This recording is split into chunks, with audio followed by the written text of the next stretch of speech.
What's up, guys? Tim with Great Lakes Flying Outdoors. I'm here on the coast of Southwest Lake Michigan. I'm fly fishing for coho primarily, but I'm also getting steelhead and brown trout. It's been a really great bite. It's going to be a quick video if possible because I want to get this out so that others can actually look at my tactics and try to recreate them and get their own fish. I've spent the last 6 years learning how to do this, a lot of failures. This is probably the best year I've ever had. A lot of it I don't get on film because I actually gave up on filming this because it's just such a hard bite. But this year I've got the time. This year I'm in the right place. I've got the right equipment, the right sinking line, and it's just been fantastic. So I'm going to show you what I'm doing, and I really hope you can recreate this. The only thing I ask is please don't ask where these spots are. I'm not going to share them because you know, more or less the whole entire coast of Lake Michigan, any of the Great Lakes that has these species, you can do this. I'll tell you what to look for, but I'm just not revealing spots because it's really not going to benefit anybody. You can get them everywhere.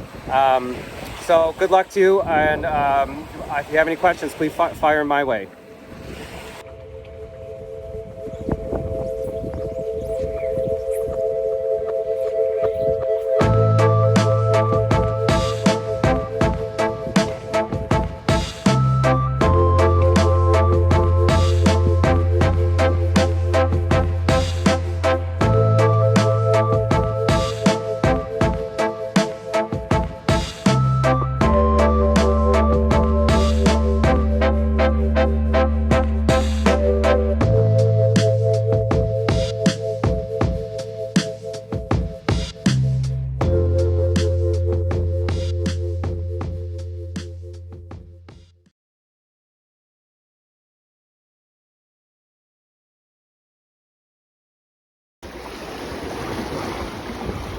Alright, this is one of the types of flies I use, just a single hook.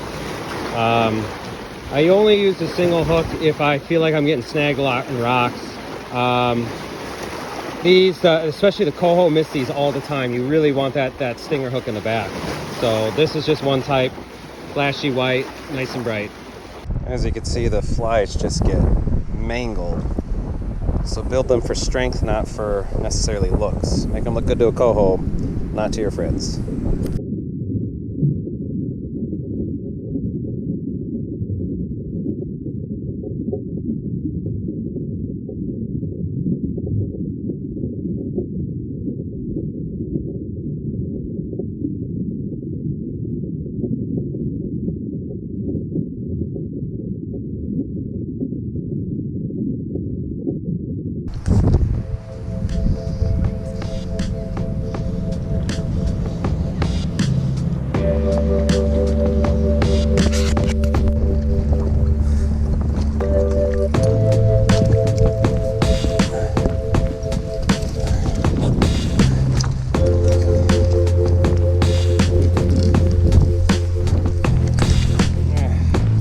Fly rod.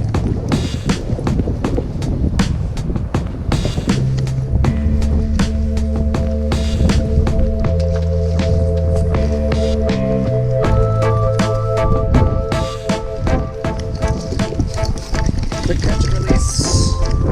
Another coho. All right, so what I'm using for fly line, and this is the most important part, obviously you got your 25, 30 pound backing. As much as you can fit on there, I'd recommend at least 150 yards, 200's better. And then I'm using Rio, that's R-I-O, Roger Iroquois Omega. I forget the exact brand, but for sure it's Sync 3, Sync 5. So further back is Sync 3, up front is Sync 5. I tried, it was super fast sinking, Sync 6, Sync 5, Sync, gotta repeat myself. So Sync 6, 5, then 3. That's too aggressive and you end up dredging the bottom and you actually go under the fish and I don't get as productive of a bite. Leader wise, this is a little short, but about 2 feet, 2.5 feet, maybe 3 if you want. I just find I have more power, especially throwing in the wind. This is the type of bite you really have to have a strong cast. So having a tall rod, 10 foot I recommend. I believe I have this is 8-weight rod. It's a Rio Vice, I'm sorry, it's a Reddington Vice. It's pretty heavy, but it's cheap, and I really like these rods, so I have a lot of them. I also have my my floating line. So I have 2 rods, sinking, floating. This I always have rigged with dry flies. Even on a windy day, you might find a spot where there's calm water, and I've gotten topwater coho and steelhead. So keep your eyes out. Always have this second rod ready to go. Don't have it packed up. Just don't leave it on the bank, because that would suck. But I've found this to be, I can't use it as much, but when the opportunity arises, and it might just be once in a whole season, it's going to be one of the best fish of your life. So keep that in mind. And this is just typical. This is a 6 weight. Nothing. I don't even remember what the line is. Nothing fancy here.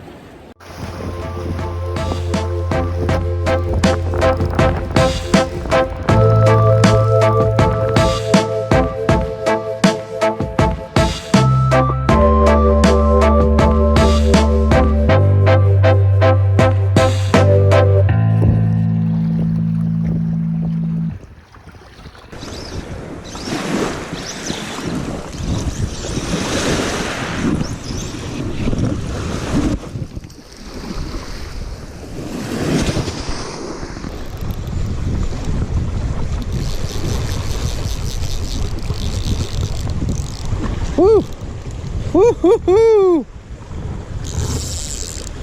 That's a steelhead. We're on the beach. It's not too far. I don't see it. I'd be shocked if it gave up. I'm not gonna start to pull in my net for a while. I'm gonna turn the camera off for a little bit. Just conserve battery because I'm almost out. Just came off. I put all my money that had bent the hook out. All my money. These Gamakatsu hooks, Gamahatsu, whatever the hell you call them, been failing a lot lately. Nope, didn't break. That's what it hit on. Holy crap.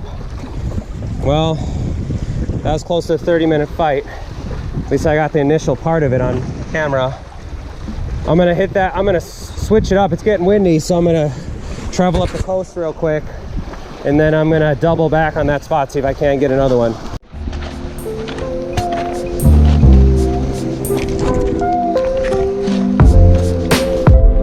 This is cool.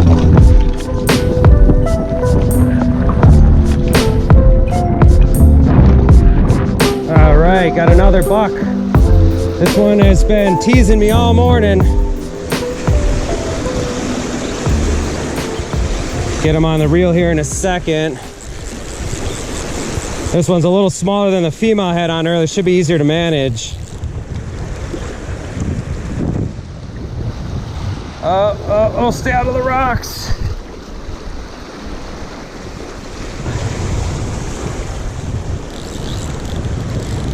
Put on a gold pattern, which I didn't think was gonna work on such a clear day, but this one was ripping after it. Oh boy. This is why it's important to change your leader often, because they'll rub up on rocks, and this one's not very heavy, but it could still snap the line easy if it wanted to. All right, I'm gonna deploy my net now.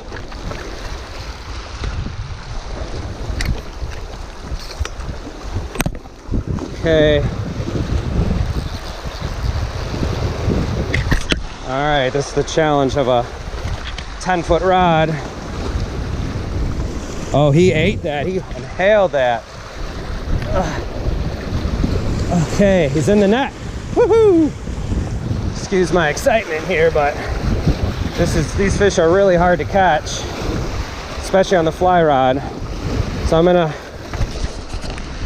there you go there. I'm gonna keep it in the water the best I can so I can release it.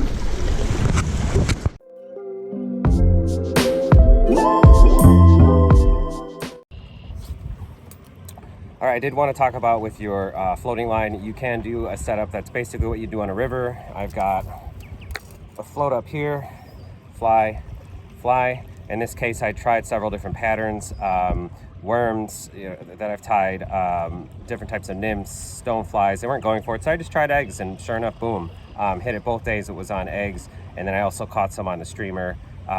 They do this also in Pyramid Lake. I think you could try like a dry dropper setup. The only problem you're going to have is your lower flies and the depth you need to sink your line down to, about 6 feet. You might end up with too much weight. I've actually gone to using like poppers or like really thick tied, like bucktail style dry flies, just to help keep it buoyant. And coho will come up and hit that. So just that's one other thing you can do with your floating line when you're out looking for coho, brown trout, or steelhead in the spring.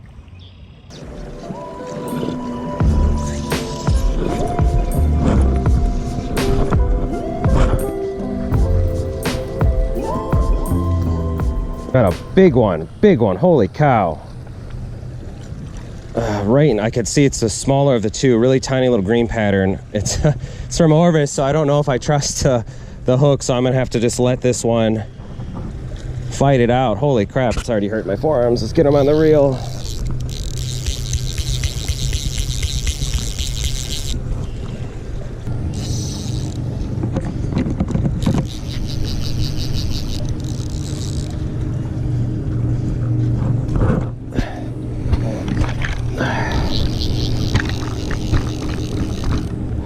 Want to get him in so I can let him go, because he's not going to survive a fight much longer.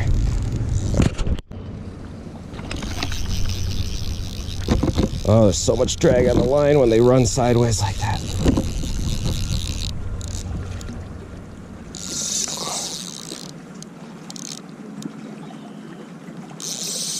I'm hoping he's starting to give up, but I doubt it.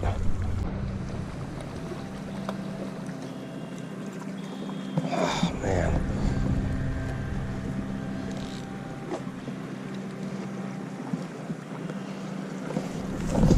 Colors on this thing.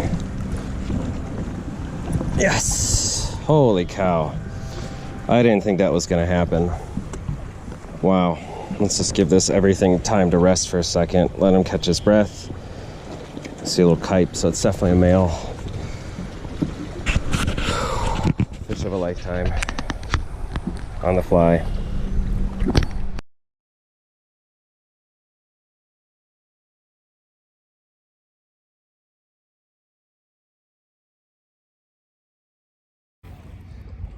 All right, I'm gonna wrap this video up. It ended up being pretty long, but there's a lot of information in it. Go ahead and do what you want with it. Be dynamic, be creative. You know, the biggest thing that I can show you that I've learned is just your sinking line. Understand that, you know, the fish are gonna be in different water columns on different days, and if the wind changes, the sun gets covered by clouds, all that's gonna start changing the way the coho primarily, but also steelhead and brown trout will react to your fly. So just, you know, keep that in mind. If something's not working, start switching things up. That's how I've had the best success here, switching between my sinking and floating line, doing a dry fly, or doing like egg patterns today and yesterday, or nymphs, whatever. Just again, you know, just use all the things that are in the toolbox of a fly fisherman, and then take what little I've provided here and just have your own success. But get out and do it quick, because the 2023 season's probably coming to an end pretty fast, just because it's already warm out. I'm hoping we get, at least on the northwest side of Lake Michigan, we get some west winds to keep it cool, keep them close to shore. But once the alewives show up, it's kind of over. So get out there now. I'm going to post this all over just to make sure people see this and can try to recreate it if they want and if they have the time. So good luck. Tell people where you're going. You know, these are treacherous spots. I want everyone to be safe. If you were to fall, no one might know where you are. So just make sure you tell people where you're going. And you guys have a great spring coho, brown trout, and steelhead season. Take care and tight lines.